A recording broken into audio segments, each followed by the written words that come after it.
Hello friends, welcome to spicy masala taste. இன்றைக்கி நம்ம வீடியோவில் என்ன பார்க்க போகிறோம்னா சூப்பரான ஸ்நாக்ஸ் ரெசிபி தாங்க பார்க்க போகிறோம். குழந்தைங்களுக்கு வந்து இந்த மாதிரி சாக்லேட் ஷேப்பில் வந்து செஞ்சு கொடுத்தா குழந்தைங்களும் விரும்பி சாப்பிடுவாங்க. ஈவினிங் டீ காஃபி கூட இந்த ஸ்நாக்ஸை கொடுக்கும்போது குழந்தைங்க வந்து விரும்பி சாப்பிடுவாங்க. இங்கே பாருங்கள் எவ்வளோ சூப்பராக வந்துருக்குதுன்னு, பார்க்கும்போது ரொம்ப சூப்பராக இருக்குதுங்க. ரொம்ப டேஸ்ட்டாக இருக்குங்க. இது எப்படி செய்யலான்னு பார்க்கலாம் வாங்க. ஒரு பவுல் எடுத்துருக்கேன். 1.5 கப் கோதுமை மாவு சேர்த்துக்கலாம். மாவுக்கு தேவையான அளவுக்கு மட்டும் உப்பு சேர்த்துக்கலாங்க. ஸ்டஃபிங்குக்கும் சேர்த்துவோம். 1 ஸ்பூன் குக்கிங் ஆயில் சேர்த்துக்கலாங்க. கலந்து விட்டுக்கலாங்க. நம்ம தண்ணி சேர்த்துட்டு சப்பாத்தி மாவு பதத்துக்கு வந்து பசஞ்சு எடுத்துக்கலாங்க. பாருங்கள், சப்பாத்தி மாவு பதத்துக்கு வந்து பசஞ்சு எடுத்தாச்சுங்க. மேலே லைட்டாக வந்து ஆயில் அப்ளை பண்ணிக்கலாங்க. இப்போ மாவு வந்து ஒரு 10 நிமிஷம் ஊறி வரட்டுங்க. அதுக்குள்ளே நம்ம வந்து ஸ்டஃபிங்க்கு வந்து ரெடி பண்ணிக்கலாம்.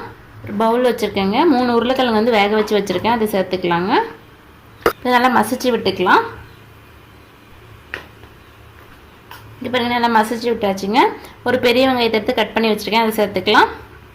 கருவேப்பில் மல்லித்தலை வந்து கட் பண்ணி வச்சுருக்கேங்க, அதையும் சேர்த்துக்கலாம். தேவையான அளவுக்கு மிளகாய் தூள் சேர்த்துக்கலாங்க. பச்சை மிளகாய் இருந்துச்சுன்னா அது கூட சேர்த்துக்கலாம். நான் வந்து குழந்தைங்க சாப்பிட்றதுனால காரம் கம்மியாக எடுத்துருக்கேங்க. கரம் மசாலா 1/4 ஸ்பூன் அளவுக்கு சேர்த்துக்கோங்க. உப்பு தேவையான அளவுக்கு சேர்த்துக்கலாங்க. இது எல்லாமே சேர்த்து மிக்ஸ் பண்ணி விட்டுக்கலாங்க. உங்களுக்கு லைட்டான புளிப்பு சுவை பிடிக்குன்னா நீங்கள் 1/4 லெமன் கூட இதில் சேர்த்துக்கலாங்க. இங்கே பாருங்கள், நம்மளோட ஸ்டஃபிங் வந்து சூப்பராக ரெடி ஆகிடுச்சு. இங்கே பாருங்கள், 10 நிமிஷம் ஆகிடுச்சிங்க. மாவு நல்லா ஊறி வந்துடுச்சு. நல்லா பெருசாக எடுத்துக்கோங்க. இப்போ சப்பாத்திக்கெலாம் தேவைப்படலைங்களா, அந்த மாதிரி தேய்ச்சி எடுத்துக்கலாங்க. தேய்ச்சி எடுத்தாச்சுங்க. இது தேவையான சைஸில் வந்து கட் பண்ணிக்கலாங்க.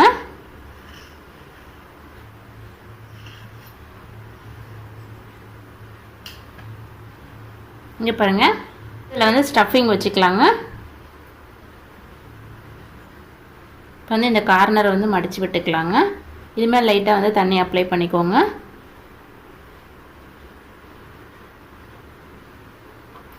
அதுக்கு வந்து நம்ம சாக்லேட் ஷேப் வந்து கொடுக்க போகிறோம். லென்த்தாக இருக்குதுங்களா, இதை வந்து லைட்டாக கட் பண்ணிடலாங்க. இதுமாதிரி டிசைன் கொடுக்கறதுக்காக நான் ஸ்பூன் எடுத்துருக்கேங்க. இந்த மாதிரி வச்சு அழுத்தி விட்டிங்கன்னா சாக்லேட் நமக்கு எப்படி இருக்குமோ அந்த ஷேப்பில் வந்து நமக்கு கிடைக்குங்க.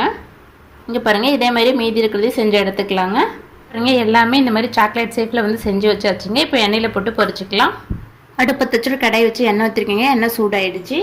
செஞ்சு வச்சுருக்கீங்களா, அது வந்து எண்ணெயில் ஒன்று சேர்த்துக்கலாங்க. அடுப்பு வந்து மிதமான தீயில் வச்சுட்டு நல்லா 2 பக்கமும் பொன்னிறமாக வர வரைக்கும் வேக வச்சு எடுத்துக்கலாங்க. 1 சைடு வெந்துருச்சுக்க, திருப்பி விட்டுக்கலாம். இங்கே பாருங்கள், ஸ்நாக்ஸ் வந்து சூப்பராக வந்துருச்சுங்க. இப்போ எடுத்துடலாம். இப்போ பாருங்கள், எண்ணெயெல்லாம் கொதி அடங்கிருச்சு. இதே மாதிரி மீதி இருக்கிறதும் போட்டு பொரிச்சு எடுத்துக்கலாங்க. நம்மளோட ஸ்நாக்ஸ் வந்து சூப்பராக ரெடி ஆகிடுச்சுங்க. இதே மாதிரி நீங்களே வீட்டில் டைப் பண்ணி பார்த்து உங்களோட ஃபீட்பேக் வந்து மறக்காமல் கமெண்ட் பண்ணுங்கள். எங்களோட சேனல் பிடிச்சிருந்தா சப்ஸ்கிரைப் பண்ணி பக்கத்து பெல் ஐகான் கிளிக் பண்ணுங்கள். தேங்க்யூ, தேங்க்ஸ் ஃபார் வாட்சிங்.